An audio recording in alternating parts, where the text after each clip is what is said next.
Got our adjustable leakage clamp installed. Welcome back to Lost Cause Ranch. On the other side of that garage door behind me is what used to be an automatic car wash. Used to be, but now it is the future home of my mini machine shop. And if you guys have been following along, we are now loaded up with a CNC mill, CNC lathe, CNC laser, CNC press brake. It's all the CNC stuff. But we also have a ton of fabrication stuff on the other side, stuffed in there as well. But up until now, none of it's worked. For some reason, when they made this thing a car wash, they didn't throw a bunch of electrical outlets in here. Well, we're gonna change that today. So this side is so close to being fully functional. We just have to get the small tool side sorted out. First step for that, we're gonna throw up some boxes for some more 110 outlets like that. But on this side, we're gonna go back up into the attic and run the power down through this conduit there. We'll shoot that conduit over to the wall. Right now, we're gonna lay out our boxes.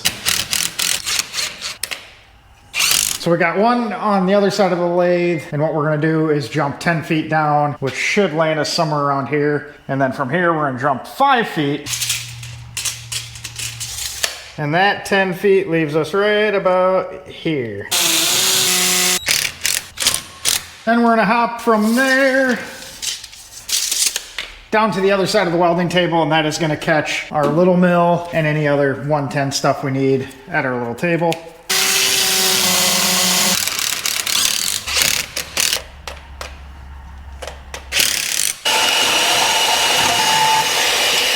Slide this guy in, and we can get this box back in place.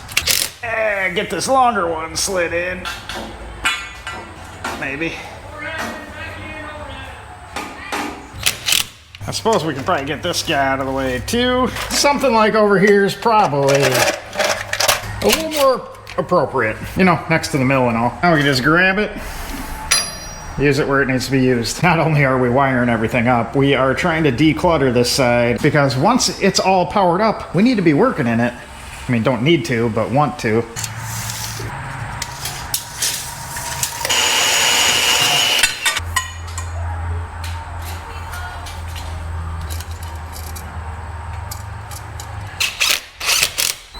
All right, so we have all the horizontal runs of conduit ran. We need to run one up the wall to the ceiling for the feeder, but we'll need a ladder for that. But before we move the ladder over to this side of the shop, we are gonna run the outlet for this guy. This big boy is 3-phase, but luckily enough, it is already wired up plug side on the machine, and there's enough cord on that plug to get it ran from here to the wall. So this should be a pretty simple process. We're just gonna put an outlet on the other side of the air compressor and plug the machine in right there. But you guys know I love Menards and get most of my supplies there, but they do not have much for 3-phase stuff.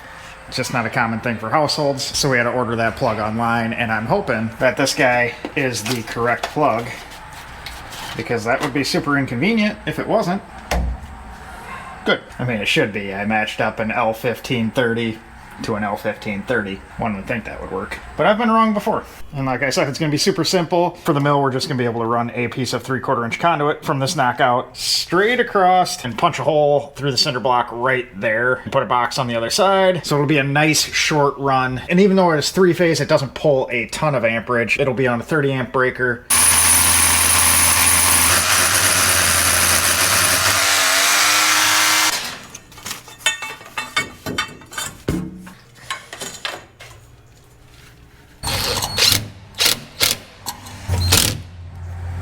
Kind of not a lot of room back here in the corner.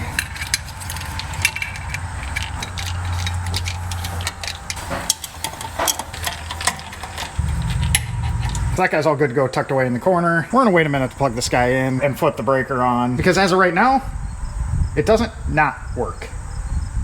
There's still a chance.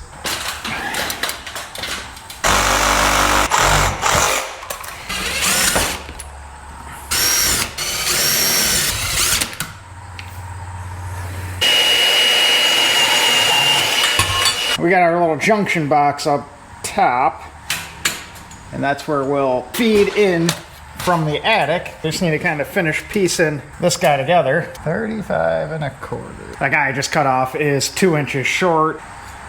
That'd be too convenient if that would have worked. So I guess we just cut up another full stick.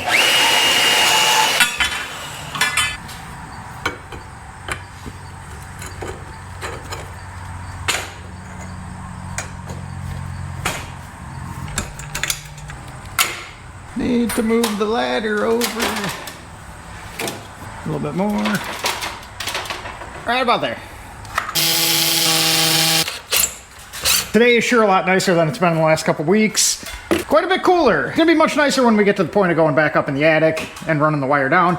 But for now, what we're gonna do is get all our 12 gauge wire ran and outlets wired up along the wall here. And we're gonna run that up that tube or conduit into our little junction box. Then we'll go up in the attic and tie everything together there and shoot the 220 ones down. But holy cow, does that look much better than that hunk of junk hanging down. Should probably get rid of those too. Maybe that one. There's a ton of stuff hanging from everywhere. We have what I would consider the finest of workbenches around here. Yes, that is cardboard on the floor. But what we're gonna do is pre-assemble all our outlets. And we got a bunch of jumpers that we made up. Then we'll be able to just tie everything together in the box with the in and the out. We also need to get rid of these little guys with our little bump out faceplate. Those guys just don't work.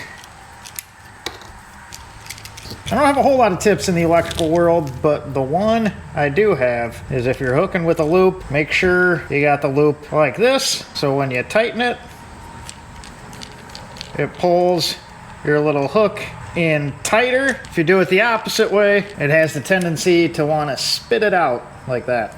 So there, top tip of the day from a guy you probably shouldn't listen to.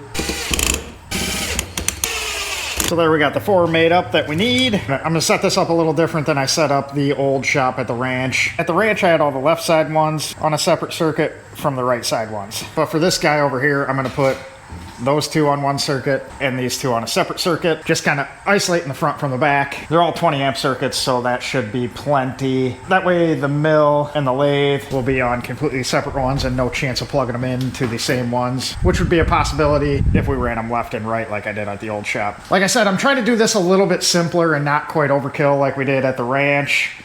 This is not a forever place like I thought the ranch would be, which means the way I do things, this will probably end up being a forever thing because it always ends up the opposite of what I think. But no, we're gonna have sufficient amount of power, just in a tad more reasonable fashion. I'm just trying to not let it get too far out of hand on the cost front. Anyone else who's done any sort of electrical work lately knows that this stuff is not cheap. For instance, we got 125 feet of 6.2 Romex, and that'll be enough length to run 2 50 amp 240 outlets like this, and that guy was over $400. I know this stuff's expensive, but it just feels like you should get more for $400. Now we get the fun job of pulling, or I guess we should say pushing wire.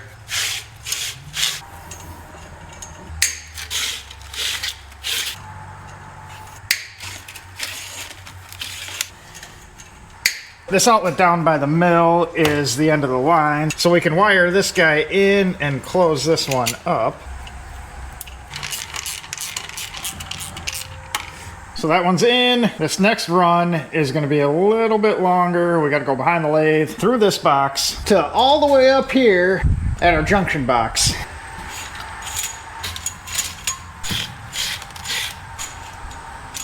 So on this side of the equation, we have all our wire pulled. Both circuits end up there. So we just need to pop outlets on that one and that one. Then the rest of the wire running is up in the attic, where we get to be all itchy and sweaty.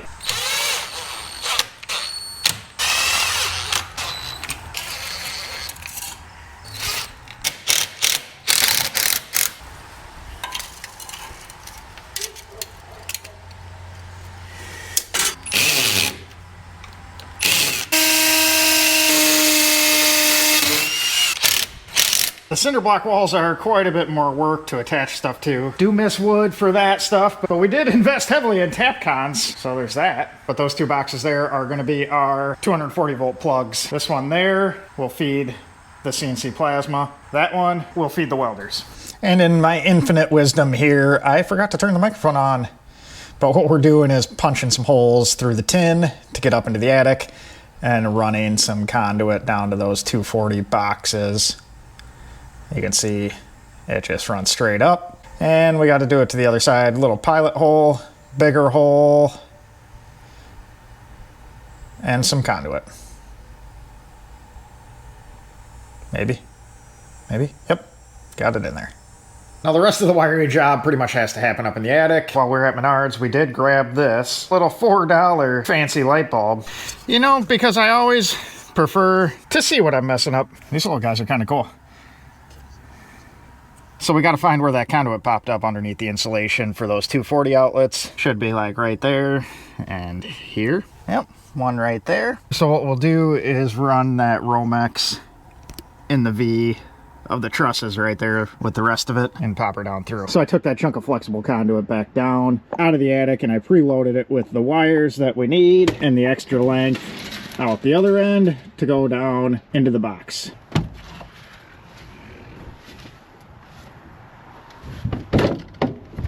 Oh, it's pretty tight over here. All right, so we have everything ran and pulled up here. I just need to finish pulling it out from the bottom, out of the boxes. Then we can come up and staple everything in place. But for now, I'm getting the frick out of here. It's frickin' hotter than all get out up there, especially when you're wearing a respirator because of all the fiberglass insulation. So then I also took the wrong end of some roofing nails to the head and my arm, which annoys even more when you're hot and itchy.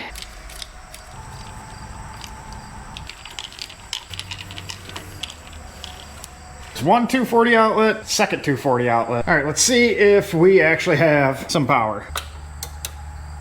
Oh, ain't that fancy. And I guess while we're at it, let's see if the 110 outlets work. Must have did something right. I guess now, time to check that thing. Alrighty, here goes nothing, I guess. Well, it didn't instantly trip. That just leaves us to crawl back here. Grab our little cord.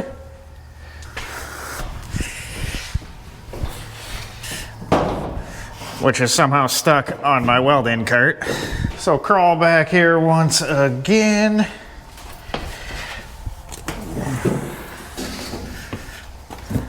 All right, I'm kind of nervous. Now I'll be 100% honest, I don't know what I'm doing here. That's good. Don't know what I'm doing. We'll hit this.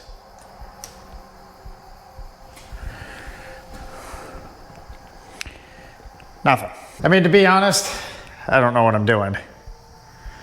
So there's probably a lot more that has to happen back here. I suppose we should probably glance at this guy. Well, this one's obviously not for me. That's a little more my speed. You know, I told you, some days I'm about as dumb as a box of rocks. Oh, look at that, we got a light. Hell yeah, brother. Now this is exciting. I mean, so far we are already doing better than the brand new thing we bought. Oh, that's a thing. I don't know what EXT2FS is. We are now booting, but we're wearing shoes.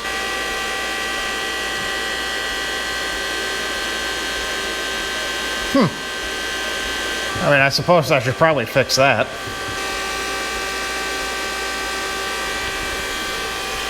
I mean, at least this thing is 10 times smarter than I am. It's letting me know exactly which ones I need to switch out here. Air pressure, we knew that. This hose not being connected to anything is probably that issue. Just a guess. Power this guy down and we get to flop some wires around. Maybe I'll put them in the right spot this time. Take two.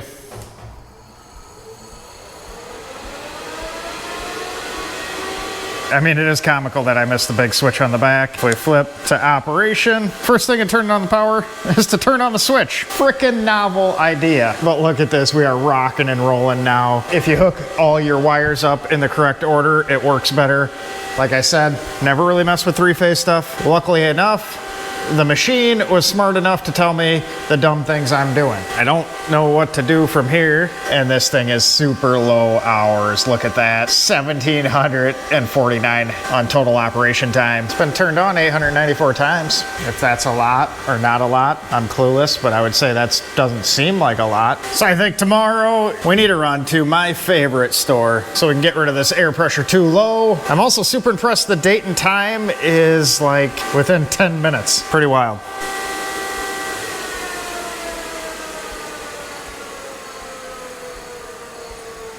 So we popped the side door off. We need to get this out. Not sure how I'm gonna get it out. I'm not even sure exactly what it is. I'm guessing it is something to do with the coolant, the stuff that sprays out of these nozzles. Probably the tank that sits underneath somewhere. There's about a 95% chance I'm 100% wrong at that as well. But what's exciting is I see some more things. And trying to flip this over, we got some more goodies wrapped up inside that. Kind of excited to see what else we got here, if I can. We might have to like piece this thing out. Had to take the other door out too, so we get this guy flipped up. Got the little filter tray out, but I'm frickin' stoked about this.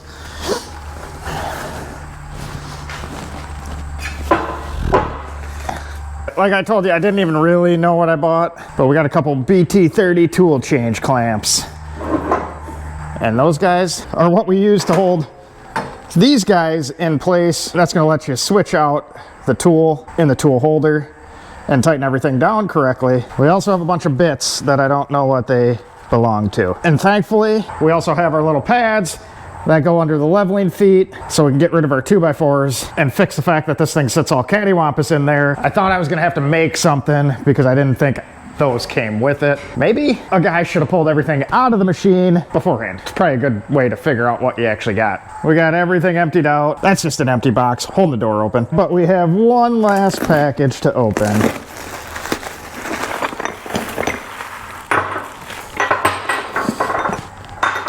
And we got some more tool holders. We are loaded up with those. That's more than we're gonna need anytime soon. Doesn't get any better than that. Yet another thing I gotta learn how to use.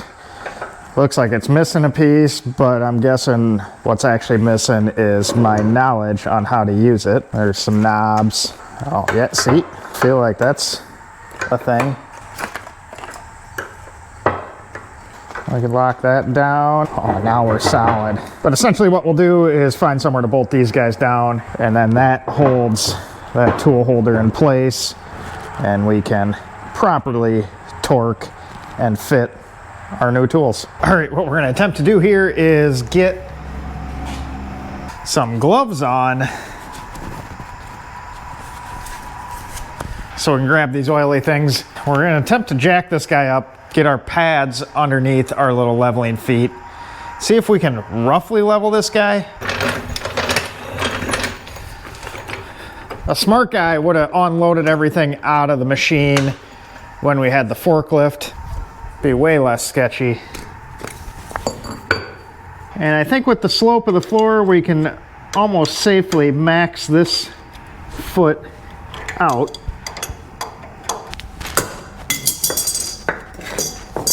Get one on this side as well. Oh, she's a little tippy.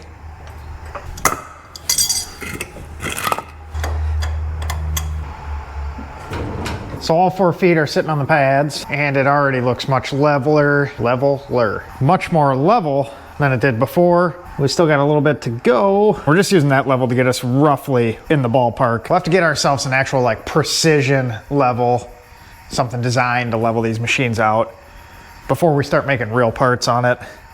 But this will get us close, and then we can fine tune it from there. But we need to do a little more cranking. That was much easier with weight off it. I think we'll pick it back up. So that's a lot easier without 5,000 pounds sitting on the corner. And we're gonna take this opposite corner and let it hang way down. So we are within the ballpark of where we need to be. Chasing it anymore with this guy is kind of an act of futility. Even though Stanley makes some decent stuff now and then, this is more for plumbing up and leveling out stuff in your house. This needs something tiny bit more accurate. But I will say it is much less annoying when you walk in here now. It's no longer the Leaning Tower of CNC. In case it wasn't clearly evident before, I don't know what I'm doing. The air hook's up there, not there. So I wasted my time getting a fit in because we need to put that big hose back on. Like I always say, I'm my own worst enemy, but I did find out the coolant tank just sits right here. We also did a little MacGyver in here. This piece was broke off when we got it. I'm guessing at some point in time, a forklift won the battle against that piece of plastic, but it is leaking air out of there, so clamped for now to see if we can get it to seal up until I can buy one of these.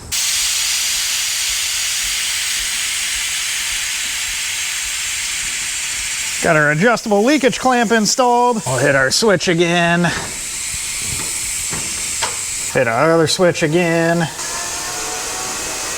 All right, we got air to it. Let's see if it actually moves or does anything. Well, I got the table moving one way.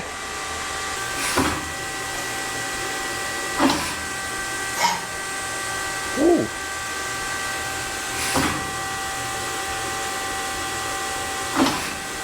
that's cool. All right, we're gonna attempt to load our first tool here. She's in. I'm a little nervous on putting this guy in the spindle because I'm guessing that's why this one is broke. Each of these little tool changer fingers are replaceable, so we're gonna have to get one for that. Possibly two after I do this. Now that is cool. We got a tool in there. Now let's see if we can spin this guy. Crank it up. That is only 1600. Let's keep going.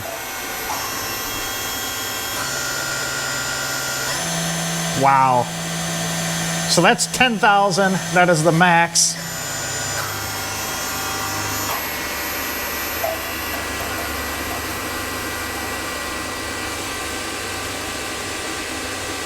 Down to 100. That's freaking sweet. I'm so happy this thing works. Watch how fast this is gonna go back. Haha, that's cool. Let's load something else in. And how about one of these guys? We'll do an actual tool change from side to side.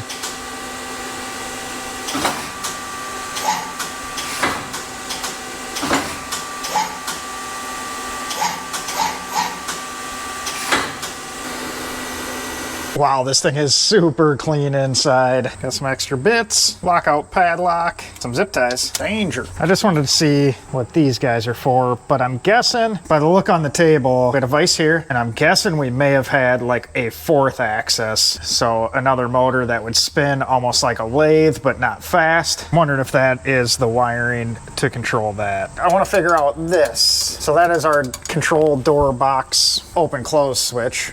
But our door is a little tweaked. So I wonder if we straighten this out, if that will work. That looks much better. Top looks closed, bottom looks closed. There is a switch down here as well. We're gonna grab some part numbers off of that. There's where our little coolant tank sits. We'll be able to aim the coolant on the tool, keep everything nice and happy and wearing good. And that will also wash down some of the chips and everything off the table and the way covers. And we got some channels there and there. And those guys shoot out there and there. So we'll collect some chips in here. The coolant will funnel down to the bottom and get recycled through right on this pump. This pump shoots up through here. This is not for air, this is for coolant. So we'll have coolant go through here, tee off to the other side over there. I think we're getting it figured out. So we are making headway on our little mini machine shop. The mill's working, the lathe's working. We're gonna go sit down and figure out what tooling we want to order. I need a vise for the mill. I need some measuring stuff. I am very new at this. If any of you are machinists, comment what you like down below. I'll probably order some Tormach tooling because they have the profiles saved into PathPilot. Up in the air on the Brother. I may end up going with some Haas tooling because their website interface is super easy to use, and we also have a Haas retailer about an hour away. So if we ever need anything in a pinch, we can just run right down there and grab it. But we're a freaking machine shop. Let's get back on this guy and see if we can be a bending shop. I've been emailing back and forth with Langmuir. They gave me a few things to try out. The first thing we need to do is get our SD card out of here. We have a new file to etch on it. I call it flashing, they call it etching. I'm sure there's a difference. That is supposed to fix our boot up issue, and then after we get that fixed, we got a bunch of stuff to try in here to get it to not fault out. It never ceases to amaze me that the brand new thing that I paid full retail for is giving me problems, but that 15-year-old Brother CNC mill is just working. I'm the third owner. It got trucked a few different places. Last guy never even turned it on, and that still works. Yet I'm having to be IT guy on the other one. Alrighty, see if this works. Starting, and we're rolling. All right, let's see. You sleeping? Chat's taking a nap. It's kind of a tight squeeze. Here goes attempt number 55. Booting up. I didn't have to do it multiple times, so I think we're doing better.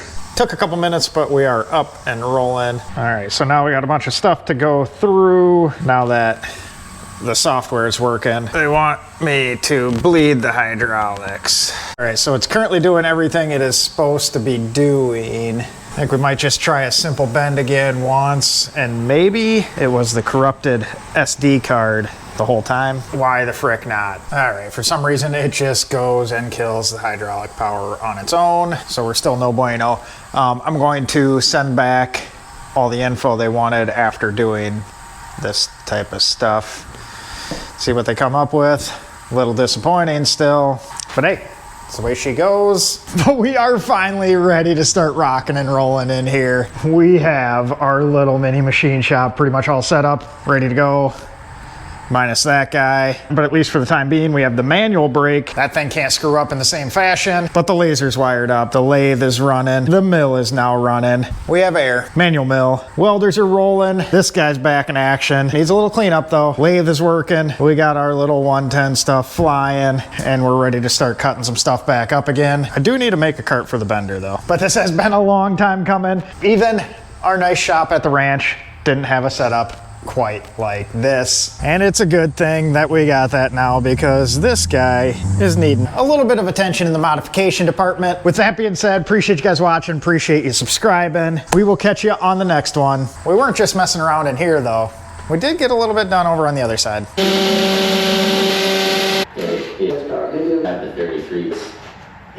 We are now rally control. But no, finally got around to hanging up some banners from a couple of last year's events. This was the Minnesota one and the GAR down in Alabama. Also got the flag up. Also need to do something with the 6-liter. Also pulled this out of the van, and that is some Nahata 2.6-liter parts. You know, that guy. And we need to start prepping these. And because of those, we went ahead and tidied up a little more of the office. I don't know why the Chevy's in there, because it's Land Rover parking only. But we needed to make a little room to work. And in the receiving department over here, we have some goodies, even some orange goodies to test out. You know what that's for. And shockingly, all that was delivered directly to the car wash.